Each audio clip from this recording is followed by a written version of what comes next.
अस्सलाम वालेकुम everyone, welcome back to my channel. आज की वीडियो जो है वो स्किन ब्राइटनिंग के बारे में है और इसमें आप लोगों के साथ मैं ये क्रीम शेयर करूंगी और इसमें बताऊंगी इसके क्या फ़ायदे हैं, इसके क्या इंग्रेडिएंट्स हैं और कितने ग्राम की पैकिंग में है और इसे आप लोगों ने यूज़ कैसे करना है।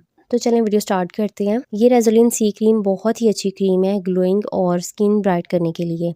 अगर आपकी स्किन डल हो चुकी है या फिर अगर आप लोग ब्राइटनिंग चाहते हैं तो ये क्रीम बहुत अच्छी है और ये स्पेशल उन लोगों के लिए बनाई गई है जो स्किन को रिपेयर भी करना चाहते हैं। जैसा कि फार्मूलाज लगा के अक्सर लोगों की स्किन जो है वो ख़राब हो चुकी होती है, स्पाइडर वेन्स नज़र आ रही होती हैं, तो ये वो क्रीम है जो कि स्किन को रिपेयर करती है और इसके अलावा डलनेस को कम करती है। लेकिन ये इन सब चीज़ों के लिए आप लोगों को इसे 1 महीने के लिए यूज़ करना पड़ता है और 1 महीने के बाद ये आप लोगों की स्किन को दोबारा पहले जैसा जो है वो करना शुरू कर देती है। और इसमें मैं आपको बताऊँ, पहले आप लोगों की स्किन जो है रिपेयर होगी, उसके बाद आपको ग्लो मिलना शुरू होगा और फिर आपकी स्किन ब्राइट हो जाएगी। और इसका ये हरगिज़ मतलब नहीं है कि ये आपको बहुत जल्दी वाइटनिंग देगी या बहुत ज़्यादा वाइट हो जाएंगे, बल्कि आहिस्ता आहिस्ता आपकी स्किन नेचुरल वाइट करती है, ग्लो करती है। और अब बात करते हैं इसके इंग्रेडिएंट्स की। तो इसमें मेन इंग्रेडिएंट्स जो है ना वो विटामिन सी और ग्लूटाथायोन इस्तेमाल हुए हैं और उसके अलावा ये तमाम इंग्रेडिएंट्स जो आप लोग स्क्रीन पे देख रहे हैं ये सब जो हैं ये सेफ़ हैं, लेकिन सिर्फ इसमें जो है डीएमडीएम हाइड्रोटाइन जो है ना ये प्रिजर्वेटिव होते हैं जो कि प्रोडक्ट्स में यूज़ किए जाते हैं ताकि प्रोडक्ट ख़राब ना हो। और इसके अलावा फ्रेगरेंस, ये 2 इंग्रेडिएंट्स जो है ना ये कुछ लोगों को सूट नहीं करते। यानी कुछ लोग होते हैं जिनकी एक्स्ट्रा सेंसिटिव स्किन होती है, जिन्हें फ्रेगरेंस से एलर्जी होती है, तो वो जैसे ही कोई खुशबू वाली चीज़ लगा लेते हैं ना तो उनको रिएक्ट कर जाती है। और इसी तरह कुछ लोगों को प्रिजर्वेटिव जो है ना वो भी सूट नहीं करते हैं।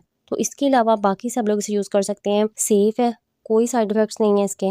और इसके अंदर जो दूसरे इंग्रेडिएंट्स यूज़ हुए हैं ना ये एंटी एजिंग पर भी वर्क करते हैं और ये क्रीम जो है ये एजिंग प्रोसेस को स्लो करती है, यानी आपके फेस से डार्क स्पॉट, फ्रेकल्स ये भी कम करना शुरू कर देती है। इसकी पैकिंग जो है ये 30 ग्राम की होती है और ये ट्यूब में आपको मिलती है। आप लोगों ने इसे डॉट डॉट करके पूरे फेस पे अप्लाई करना होता है और नाइट टाइम में यूज़ करना बेस्ट है। इसमें मैं आपको ये बताऊँ कि इसमें टाइम लगता है। अगर आप लोग इसे जस्ट वाइटनिंग के लिए ले रही हैं ना तो आप लोगों को इसमें टाइम लगेगा तकरीबन 2 से 3 माह। इसकी प्राइस जो है ये 1350 की आपको किसी भी फार्मेसी से मिल जाती है। अब यहाँ मैं आपको बताती हूँ कि इसमें अगर आप लोग स्लो प्रोसेस चाहती हैं ना, यानी आहिस्ता आहिस्ता अपनी स्किन को ब्राइट रिपेयर करना चाहती हैं, तो ये आप इसे यूज़ कर सकती हैं। और अगर आप लोग इंस्टेंट वाइटनिंग के चक्कर में है ना तो ये क्रीम आप लोगों के लिए बिल्कुल फजूल होगी, आप इसे यूज़ नहीं करें।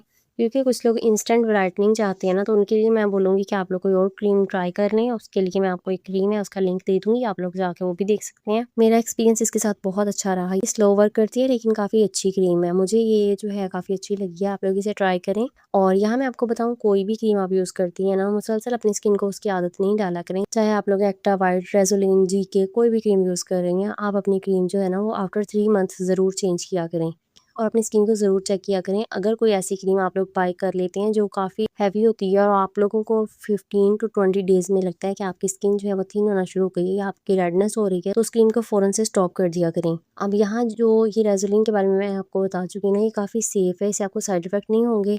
और जब आप लोग कोई भी नाइट क्रीम यूज़ करती हैं ना तो डे टाइम में आप लोग फेस पे मास्क ज़रूर अप्लाई किया करें, यानी आप लोग अगर मड मास्क या फिर राइस वाटर जो है वो यूज़ किया करें। ऐसी कोई भी जो होममेड रेमेडीज़ है ना वो अपनी लाइफ में ज़रूर ऐड किया करें। होप सो वीडियो पसंद आई होगी। वीडियो पसंद आए लाइक कमेंट और शेयर कीजिएगा। मिलते हैं अगली वीडियो में, अपना ख्याल रखिएगा, दुआ में याद रखिएगा। अल्लाह हाफिज़।